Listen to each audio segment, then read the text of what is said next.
Welcome to the BPM360 podcast. I'm Russell. And I'm Caspar. And together we will help you navigate the treacherous waters of the BPM adoption journey. I hope you enjoy the podcast.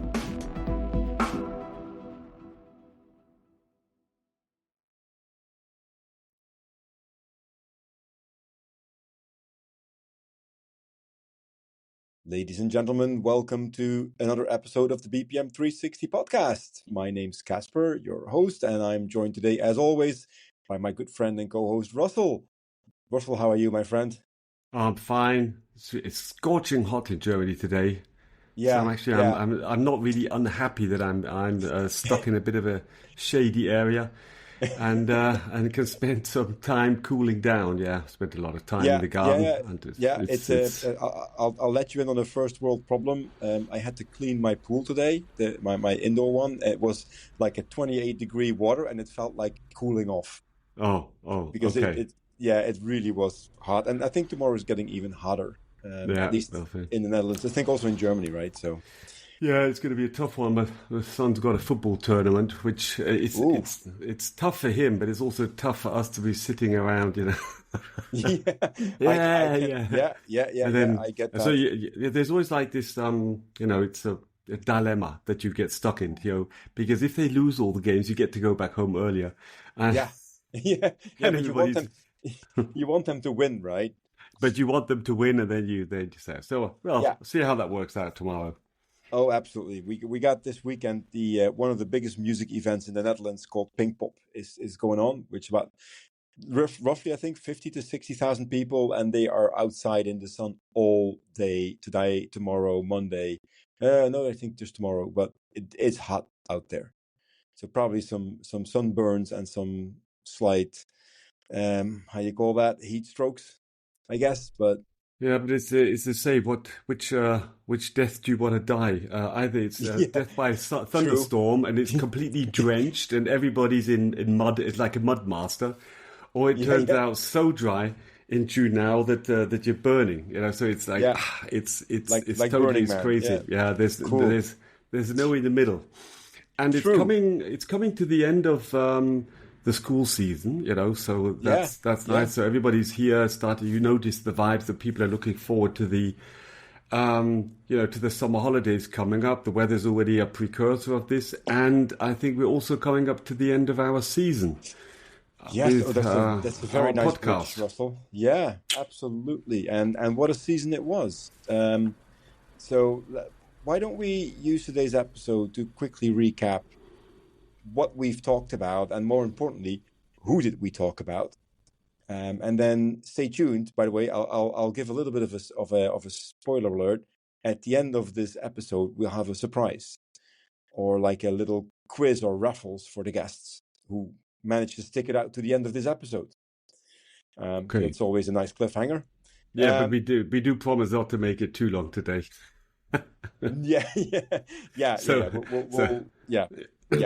Absolutely true. So let's just get into it. So we started off the season. Let's just walk through them really quickly. We went through the first one we had on the guest as a guest was Mirko Kloppenburg. We all know Mirko. If you say Mirko Kloppenburg, the first thing that comes to mind is Human-Centric BPM. Yep, absolutely. His new process methodology. I love the fact that he's taken it on the road lately with his little camper. I'm sure that you caught that as well. He's driving around in his camper and he's interviewing people on the go. That really looked cool. That's cool. I guess he's got a bit of a better camper than I have. It looked relatively new. Well, not new, but it looked very, very nice. Yeah, I'll have to. That is cool. That's a fantastic idea. And the thing is, it also gives it a real human touch. That you really let's say expose yourself. You have a living you with you. It gives you much more of a personal touch if you're not just jetting in and then everything like kind of like polished, but you're actually taking a bit of yourself, your personality on the tour with that. Yeah. And one thing, in our framework, we've always talked about how important stakeholders are and sponsorship and human centricity around the whole thing. But I think Mirko does take it to another level. in the way he really digs into, and I always remember the way he emphasized empathy and transparency and building trust through processes. So it's not that you have to, we were thinking about, we need the empathy of the people to build the processes. And he turned it around and says, no, the processes are actually the means to establish company culture and trust between people, because they find a common ground to discuss their day-to-day problems. So, and then digging into that was really great. I mean, that was a fantastic, and that was a real super kickoff for the season. Thinking absolutely. About, that's covering every angle from a very personal perspective, and somebody who really lives that. Yeah. We still need to make sure that we meet the guy in person one day. I think he might be coming to. I'm not sure yet. We need to ask him. He might be coming to the Process conference in Stuttgart later this year. Oh, okay. So, and I know we're going to have a couple of podcast crews out there, and I want to do some friendly banter with one of them. Actually, one of the better BPM podcasts out there right now, I would say. I'm talking about the Prozessphilosophen. Yep. The German speaking, and it's a very good exercise for my German language skills. But the friendly banter I would like to bring out is that on the second episode, we had Professor Will van der Aalst. So we had him first. I just want to leave it at that. We had him first. But that was a very interesting episode as well, obviously. I mean, Will practically invented process mining. And if you want to know more about that, then please do listen to the two-part episodes that the Prozessphilosophen made with Will, if you understand German. It's a really good insight into how he came about to develop process mining, and also the object-centric process mining, and the whole AI synergy part. I mean, and Will's just a very, very friendly, nice person. It was a charm to speak to. Yeah, so that was our dig into the academic sides of process management, and I must say it was so entertaining. It was so Will is not just a great academic; he's also a great entertainer when it comes down to the topic, and I really enjoyed that. That's true. Absolutely true. And then we stayed in academics in the third episode, where we had Professor Hans-Jürgen Scheruhn. Yep. So that was a very interesting episode as well. And I would say that in that one, time really flew by, and I think we ended up with an episode of over an hour that we spent with Hans-Jürgen on that, on enterprise architecture and process navigation, AI-driven business models. That really was quite interesting episode. What's your take on that one? Yeah, I love Hans. He's always a great talk to, and I like the way he's always stuck to his process architecture. On the one hand, to take a lot of students along the journey of understanding how also big ERP systems like SAP try to, let's say, operationalize and digitalize all these processes. Lastly. Yeah. But the architecture goes much further, and I always like the way he kind of has his very more or less strict hierarchy, and he's tool agnostic, and he's gone down to the level. And I love that experience level, that we were talking about there. When you get down to the experience level, that's when the processes really happen. Most probably that's the line at the level where actually then the mining kind of like continues. So we had the Grandmaster of Process Mining, and definitely we had a Grandmaster of Process Architecture. Absolutely. Right in sequence. So that was great. Yeah, absolutely. And I know another. That just gives me an idea. I have another idea for a guest for season 4. When you talk about process hierarchy, we need to get Roger Tregear on the show. He is absolutely also wonderful on the process navigation or process hierarchy topic. But that's something that we need to think about later on. So that was an interesting episode. The next guest that we had over was New York Times bestseller author, none other than Roland Woldt. And of course, we all know Roland, and I work with Roland. He's a dear friend of ours. He's the host of the What's Your Baseline podcast, also immensely successful podcast in this area. And we called that "Cut the Crap," and that's a title that really suits Roland as well. I would say that title really just that's Roland for me. Yeah, he's the one who says, he really gets down to the point, and I think that was a big motivation for him to write the book as well. Is just let's get real, and his experience over all these years, just bringing that together and giving people something into the hand that they can use. Period. Yeah. And that was great fun. But as I said, I have a regular talk with Roland anyway, so that was something that was too cool discussing his book. Yeah, and thing. But we did have. Yeah, we've had some one-on-ones without. So I'm just looking at. But if I look at the other topics, we've always been a lot into the architecture. So I think before Roland came to us, we were having, we were having discussions around functional versus end-to-end mapping, and the discussions we had there were a lot of times triggered by, I would say, a lot of discussions of customers where they, the people are really, and that's, look at it, Roland's motivation for the book.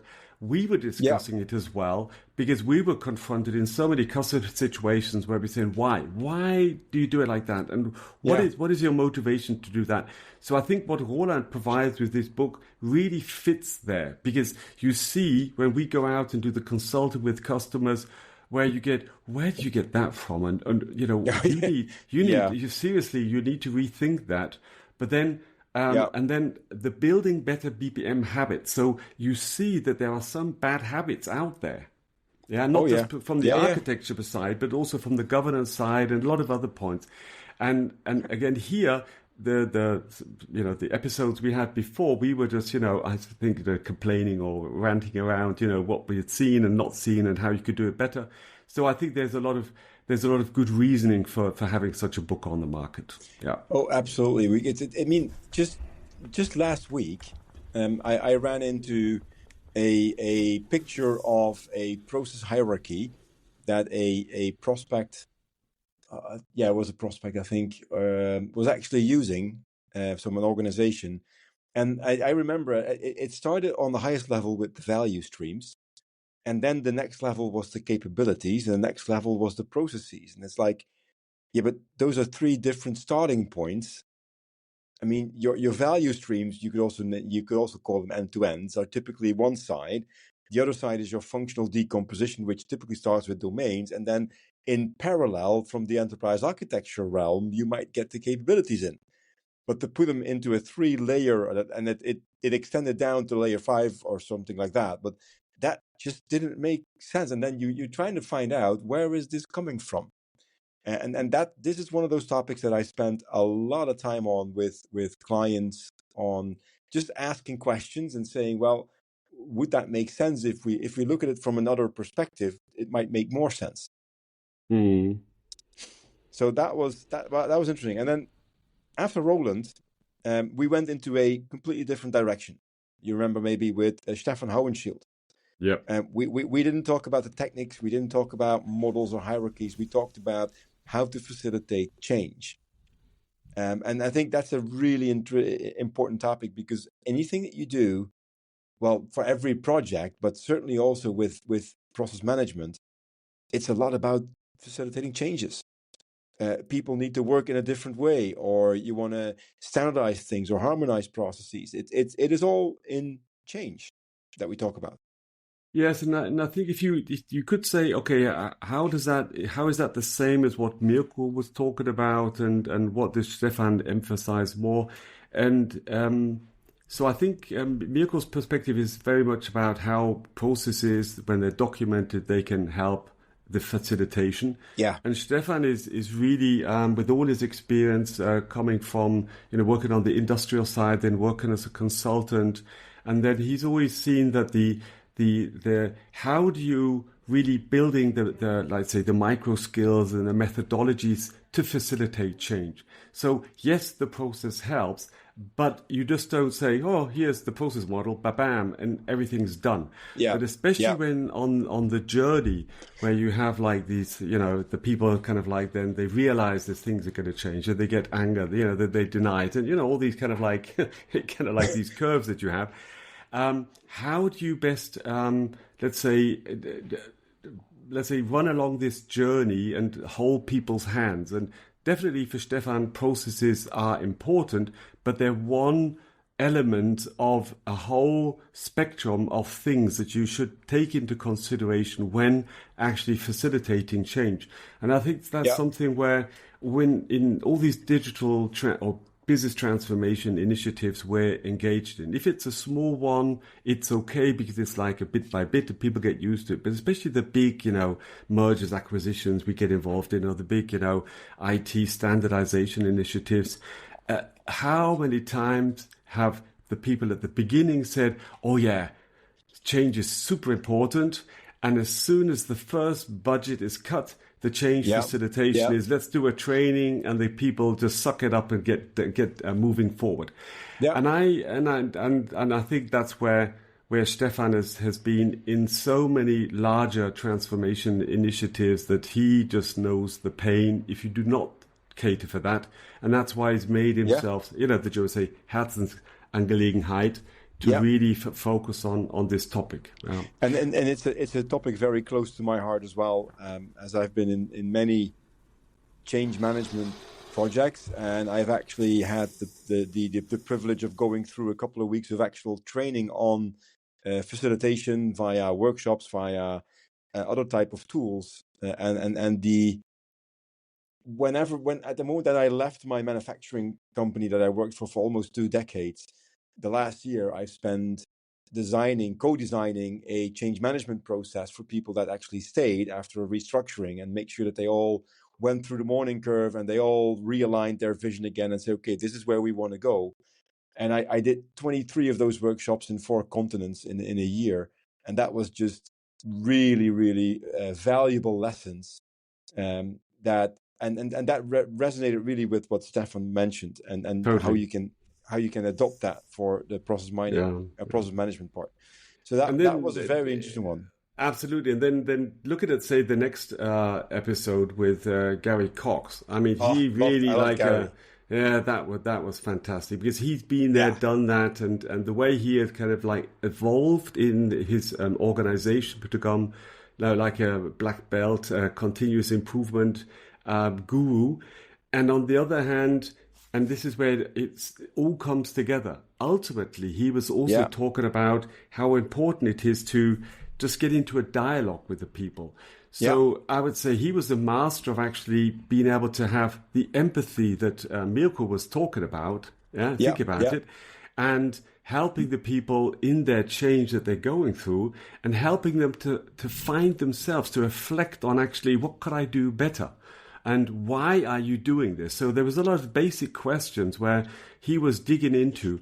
And I really had the impression, God, if I were working and, Gary would come to me and start sitting next to me, and he's been there, I don't know, he started off as a postman or something crazy like that. He was a mailman. He started as a mailman. So nobody can say he hasn't been there. He hasn't done it. He hasn't seen how these things work on this. So nobody's going to say, you're the theoretical whatever guy. No. On the other hand, he was so smart and clever about decomposing and understanding and going into the details and asking the right questions for the people to then say, maybe that would make more sense.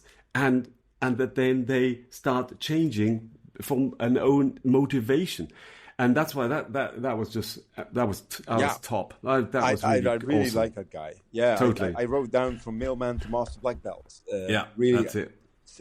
Self-made man, and really went from very deep, knee-deep in the mud to a helicopter view without losing touch with reality. And that's something that we see very often when people transcend into higher places, into an organization, is they tend to lose touch with reality at the shop floor. And that's something that vibe I got with Gary, is that he still has a very big lifeline to the shop floor. And so he can translate that very easily. I totally agree, Russell. That was a very interesting episode. So that was episode number 8 for those people who want to listen to it again or maybe for the first time. And then we got into one that you particularly liked a lot. I remember. We had a conversation with Iris Berenpoot. Yeah, but we also get a lot of criticism because I think the sound quality was a bit off. Yeah, that was very unfortunate because the content was really, really good. Yeah, and maybe if it really is, we'd have to, maybe if somebody says, "Oh, could you retake that?" I would definitely sit down again with the Iris and take that up. So there's been a lot. I mean, the last episode we talked about artificial intelligence, and I was saying, Carl, there's just that missing part in looking at and the perspective of looking at processes, and that is around looking at the workarounds. And I really like that. We had a great fun talking about her house and all the other things we talked about. But ultimately, there was just this, and we've talked to so many people. Everybody's talking about architecture. We've talked about the classical methodologies. But seriously, for me, this was something unique. Something just something so much truth behind this. Hey, how come nobody's really looked at this aspect of process management? And so that's something I was really fond of. That really hit me. And when I look at and when I talk to customers and when I rethink about what's going bad or good and how can we get down to the truth, especially in projects where they want you to do a root cause analysis. Straight away. It's not just the tool and the mining, and it's not just the what have we documented. There is something in the gray zone that you have to shine the light on, and that's exactly what she's talking about. So that was something, that's something I'd neglected a lot, and I think there's too little focus on. Anyway, shout out to Iris. That was an awesome session. That was and also it was, of course, for a large part it took place in healthcare, which is not an industry that we talk about a lot. No, we very often talk about manufacturing, or we talk about the financial industries or the retail. In hospitals, obviously there is a lot of processes. There's also a lot of case management in hospitals, which is typically something slightly different, but it's same but different, but same, as they say. So that was interesting. I really like that. And all right, so that was Iris, and then I had the pleasure of doing a keynote presentation at the Automation Summit in Split, in Croatia. So we that was Game of Thrones territory. We found out later, and we talked with Darko Jovicic, the one of the 2 founders and organizers and hosts of that summit. And that was an interesting perspective for me. There was I was one of the odd one out in that conference, obviously, because it was an automation summit, and I'm not an automation expert. I'm a process management expert. So I had the opportunity, and I couldn't resist it, to do a little bit of shocking and provocative. Is like, okay, whenever you want to automate something, please optimize it first. Don't just automate for the sake of it. And most of the people there, I have to be honest, most of the people there, they understand that now. I think if we go 5-10 years back, automation was just a goal on its own. Get the robot running. Then, exactly. And then the people in the IPR projects were starting to see, well, this doesn't make sense at all, and struggling to get it done. No, actually, for me, also what I like talking to Darko about was actually, he set up the event a couple of years ago, and I liked the way he was talking about how to find the right balance between, the amount of people and the right people to come together, because it's grown quite strong. So I think that's something, and I like the way he was reflecting very much about, do you want to take it to, twice the size, but what would you lose on quality and intimacy in the dialogues that you have between the participants? And I think now looking you're like every week on a summit, but there's definitely something where it's just a season. Yeah, it seems to be your hobby anyway, but true. Not everybody has that time. No, I know. I need to make that. It's my own time. Yeah, I know. Sort of. But I guess that you also, with a lot of experience, see there is a very different like level of quality and participants, and some of the events are just too. I would say too marketing driven. Some of them are maybe too away from realism. So it really is. It is a challenge finding the balance, and then actually, what I think is where it really adds value to practitioners, so people that are in the industry doing it. So it's not just a showcase of all these are the best tools and what I'm capable of. But getting down to the level where you do talk about also which we also try to get down to, say, not everything runs perfectly, and how did you overcome these challenges, and I think sometimes if you don't have the right setting, then everybody just goes there and talks about what awesome stuff they did, and there's no real lessons learned there. So I think that's where Darko has hit a good spot. And I do hope and I believe that he will continue this high value event. Yeah, and just to reinforce your point, I'll be on a summit next week. Again, speaking, but this one is a BPM summit in Frankfurt next week that I have the opportunity and the honor to speak on as well. And they gave me a really good spot to the first presentation after the keynote in this case, which everybody is still awake and everybody is still there. So that's always a good thing. But this is much more a BPM focused summit. So probably I think it's like maybe somewhere between 100 and 200 people attending. It's all practitioners, and that makes it a really potentially high value summit. Now the interesting thing is that in those summits, and you know that as well, there's typically booths for the sponsors. And so there is this little row of sponsors, which will go from Celonis to Aris to Signavio to GPTech. So that's going to be and they're all next to each other.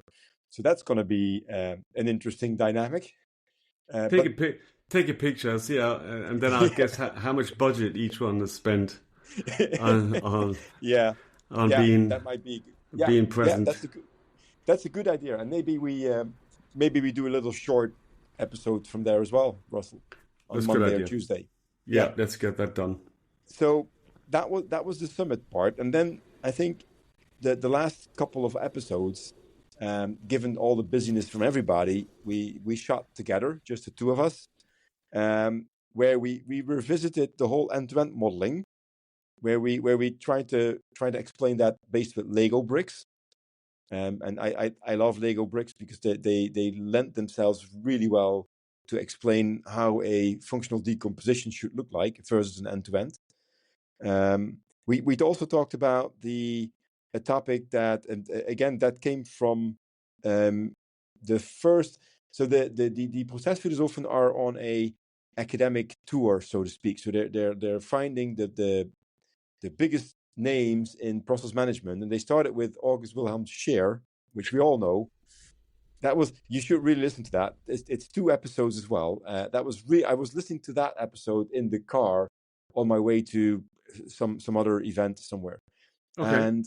And he talked about BPM and AI, agentic AI, and so I wrote an article on it, very short, with my 2 cents in it, and then we recorded an episode on that one as well. I think that was a really interesting episode for people to check out if you want to hear how we look at the let's say the emerging of AI agents and how they might mess up or might complete or complement process management. Because that and the last words about that haven't been spoken yet, I guess. Yeah, that's true. So I mean, all in all, I really liked season 3, Russell. However, we need to think about season 4. We do, and I need to make good on a promise I did earlier in this show, and I think timing wise we're really at the spot where we want to be. So we talked about a best-selling author called Roland Woldt, who've written this brilliant book on successful architecture implementation, right? It's not a small book either, by the way. So you really get something worth your while. We are giving away, with the grace of Roland, obviously, we are giving away 2 copies of this book. But you need to do something for it. What we would like to do is we would like to have your suggestions for season number 4. Which questions do you want to see answered by maybe just me and Russell, or maybe we find a guest to go into that question? And the way you can submit it, I think, is either you send an email to questions@bpm360podcast.com, or you leave a comment to the LinkedIn podcast, the LinkedIn post that we will do at the moment that we publish this particular podcast. Yeah. So, and if you think, go ahead, Russell. Yeah, so I think especially if people have some ideas on maybe who we invite to the show, and that might be good. We'll see what comes together. If people want to propose themselves to join the show, then you're welcome. There. So we'll. And then, of course, you're going to have to give us some good reasons why we invite you, but then that maybe will also get you the book. So we're really looking forward to hear from you in looking forward, and also if it's totally okay on a critical reflection on, are we covering every angle? So if you see something around the BPM where we claim to be BPM360, you have the impression, but you're one-sided because we would love to see you cover more X, Y, Z. Fantastic. We will let us know. We will love to hear that from you. Yeah. So topics, questions, potential guests, yourself as a guest, whatever. Be bold, be brave. Let us know. We'll pick the 2 most interesting one. That doesn't mean that the rest is not interesting, but I have to mention that we will pick the 2 most interesting one, and then we'll reach out to those persons to get their address, and we'll make sure that the book will be on their way. And by the way, all the books are actually hand signed by the author, so you really have a collector's item. And also, I just want to make sure that people know about the book, because it actually is a great book. If you want to learn more about the whole architecture implementation that includes process management, process mining, enterprise architecture, a lot of the topics that Roland actually covers. So having said that, Russell, from my perspective, thank you very much for putting up with me for yet another season of the BPM 360 podcast. Likewise. I enjoyed it. I really enjoyed it. We're going to take a little break after this one. And we're going to come back probably in September after we've taken a very nice and long summer holiday. So be it. Yes. So be it. Hope everybody else. That, Russell, thank you very much. Thanks for listening. Thank you very much. And see you next time. See you next time. Season 4. Bye-bye. Bye-bye. Yeah, season 4. Bye-bye.